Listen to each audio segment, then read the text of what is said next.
Una, dos, tres. Buenos días, profesor y compañeros. Nosotros les hablaremos sobre el filósofo Edmund Gustav Albrecht Husserl. Los integrantes somos mi persona Juliet Galarza y mi compañero José Luis Rodríguez. Nosotros les hablaremos sobre su biografía, su pensamiento filosófico, sus obras más destacadas y sus frases célebres. Bueno, comenzamos. Husserl nació el 8 de abril de 1859 en la ciudad de Prozhod, ubicada en la histórica región de Moravia, que en aquel entonces formaba parte del Imperio Austriaco y hoy pertenece a la República Checa. Creció en el seno de una familia judía, hijo de Adolf Husserl y Julie Selinger. Husserl estudió al principio matemáticas, principalmente en las universidades de Leipzig en 1876 y Berlín en 1878, con los entonces famosos profesores Karl Winstra y Leopold Krokeneck. En 1881 marchó a Viena para estudiar bajo la supervisión de Leo Königsberg, un antiguo estudiante de Winstra, y obtuvo su doctorado en 1883 con la obra Beitrag zur Variations, Contribuciones al cálculo de variaciones.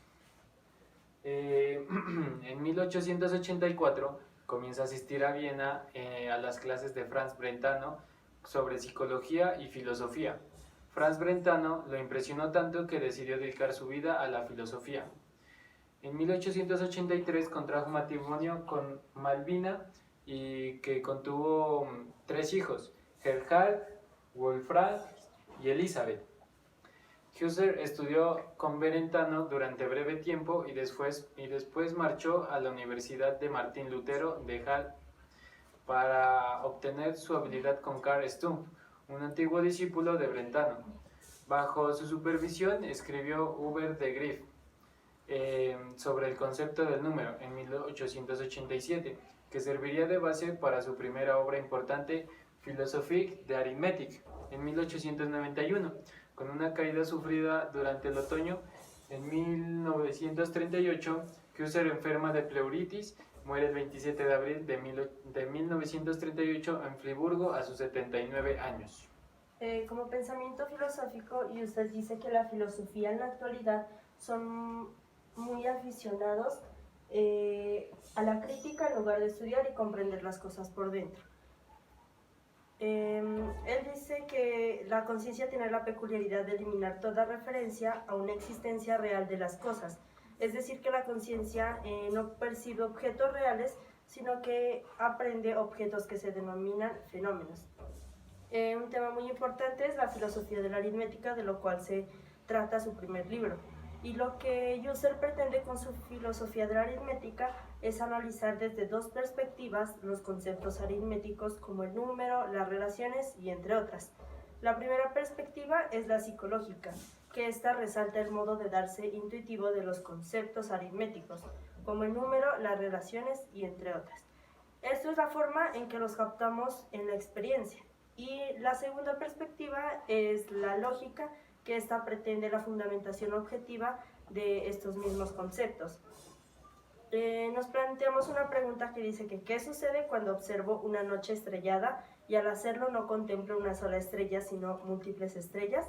Y para responder lo anterior, Husserl dirá que los conjuntos están constituidos por un enlace colectivo que tiene la función de unir a los objetos que atendemos con los otros objetos de los que tenemos conciencia como de fondo.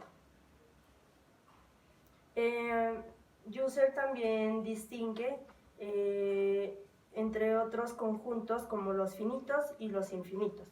Los conjuntos finitos se sitúan al nivel de la percepción sensible y los conjuntos infinitos se sitúan a nivel de lo categorial. ¿Y cómo podemos llegar a estos conjuntos infinitos? Entonces Husserl responderá que como no podemos captar sensiblemente conjuntos infinitos, partimos de la captación sensible de algunos miembros de dicho conjunto para continuar con una construcción simbólica de tal conjunto mediante su expansión o iteración categorial intelectiva. En resumen, se puede decir que la filosofía de la aritmética muestra el primer intento de Husserl por fundamentar el edificio de las matemáticas.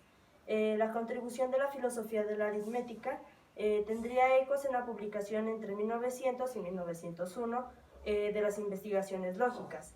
Entonces, este texto es un antecedente de uno de los proyectos más importantes del siglo XX, que es la fenomenología trascendental.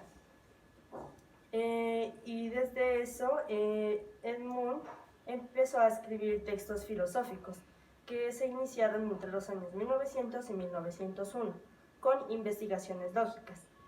Lo que Husserl tenía la intención con Es decir, que buscaba la filosofía, se consideraba una ciencia para defender esta idea.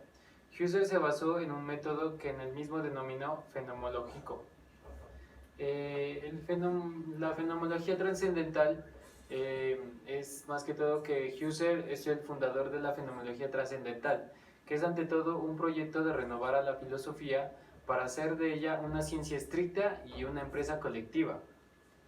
Como forma de entender la filosofía, la fenomenología asume la tarea de describir el sentido que el mundo tiene para nosotros. Antes de todo, filosofar. Otro punto sería, para cumplir con esta tarea, parte de un método y un programa de investigaciones en lo que se refiere al método. Se vale de reducción eidética, la reducción trascendental y el análisis intencional para explicitar el sentido del mundo, en tanto que mundo, o del ser en tanto que ser, y de las cosas en él, así como para exponer las leyes esenciales inherentes a nuestra conciencia del mismo. En todas las obras sistemáticas publicadas por Husserl consta un bosquejo de su programa, y parte de él comprende la fundamentación última de las ciencias empíricas, o ciencias de hechos como la biología y las ciencias eidéticas, como ciencias de esencias, como la geometría, así como la elucidación o de lo aumentado en sus conceptos.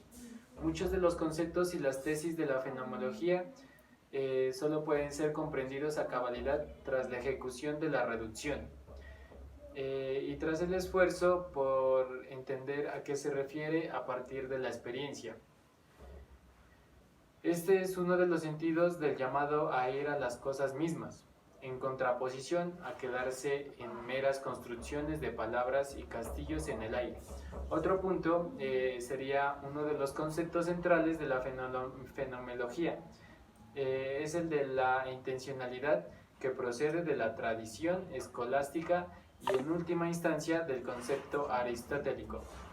Otro punto que tenemos sería otro de sus conceptos fundamentales, es la evidencia o la intuición, que es la ampliación del concepto de la percepción y que se refiere a una verdad más originaria de lo proposicional. Esta verdad es de lo que parece. En la fenomenología trascendental se deshace la oposición entre el empirismo y racionalismo, pues es la medida que se llama a dividir todas las cuestiones de verdad última de las cosas en las experiencias evidentes que tenemos de ellas. Puede considerarse una forma radical del empirismo, sin embargo, la medida en que se asume el orden racional del mundo nace de las experiencias intencionales. Puede considerarse también una forma de racionalismo. También podríamos decir que los pocos de los discípulos de Husserl compartieron el espíritu de hacer la fenomenología un proyecto verdadero y colectivo. Por el contrario, la historia del movimiento fenomenológico, que tiene sus raíces en Husserl, parece estar dominada por el deseo de los filósofos que aspiran a superarse unos a otros. De ahí que la unidad de lo que se denomina con el título genérico de la fenomenología sea la mayoría de veces superficial, cuando no meramente histórica. Sin embargo, a principios del siglo XXI, esta forma colectiva de hacer filosofía y su proyecto pasan a un renacimiento de gran parte del mundo. Surgimiento y desarrollo de la fenomenología trascendental con sus investigaciones lógicas. El surgimiento de la fenomenología se presenta por primera vez en su fenomenología en las investigaciones lógicas, publicadas en las dos tomas en 1900 y 1901. Esta obra es de gran importancia para el desarrollo posterior de la que será la fenomenología trascendental. En ella Husserl presenta una aguda crítica al psicologismo y desarrolla algunos conceptos heredados de Brentano, como el de la vivencia intencional, que ocupará un lugar central en la fenomenología.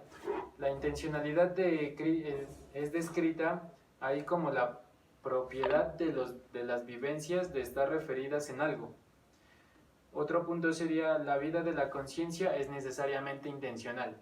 Esto es, todas las vivencias se refieren necesariamente a objetos, o a los objetos entendidos como correlatos necesarios de vivencias. Los denomina Husserl objetos intencionales. La fenomenología aparece en esta obra como una ciencia de esencias que debe de proceder conforme a un método. Este método supone varios elementos. Uno de ellos es la variación eidética, que consiste en comparar varios objetos intencionales para destacar una esencia común y para estudiarla en tanto que mera posibilidad. Otro elemento metódico es la apelación, una mereología o teoría de los todos y las partes, a partir de la cual se ha de distinguir entre partes independientes y partes no independientes de las esencias de los objetos intencionales. Con esto es posible describir las relaciones entre estas partes en términos de fundamentación. Otro punto sería que, por último, el método supone también una teoría del cumplimiento de las vivencias intencionales. Este cumplimiento se denominará más tarde en ideas vivencias. De acuerdo con esta teoría, la pregunta por el sentido intencional se responde a partir de las vivencias perceptivas en las que se captan objetos reales o ideales. Y en cuanto a este último punto, Husserl afirma que también en las vivencias que tienen ideas como objetos intencionales es posible distinguir entre vivencias que presentan a sus objetos y vivencias que solo los mienten de manera vacía. Esta mención vacía es una posibilidad de que surge con el lenguaje. Por ello cabe pensar las vivencias en las que captan o intuyen ideas como vivencias análogas o aquellas en las que se percibe un objeto real. Desde este punto de vista, los objetos son inconcebibles sin su referencia a las vivencias en las que se muestran. El postulado de una cosa en sí, independiente de la vida de conciencia, es absurdo.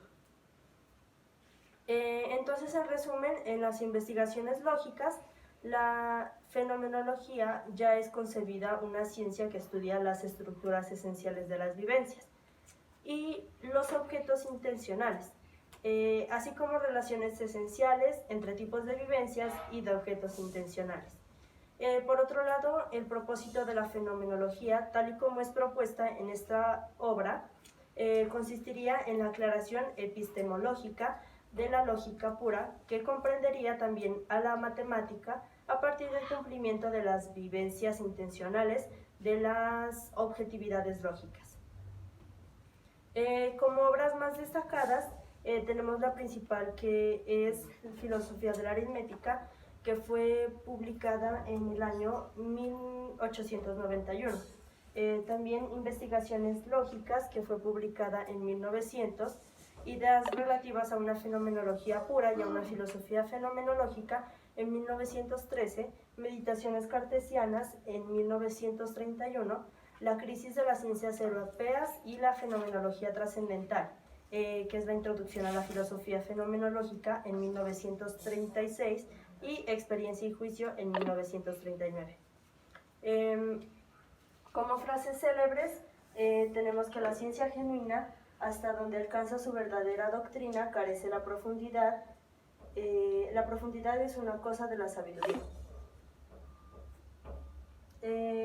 Otra también, que estaríamos en una mala posición si la ciencia empírica fuera el tipo posible de ciencia, y la experiencia por sí misma no es ciencia. Muchas gracias por habernos prestado su atención.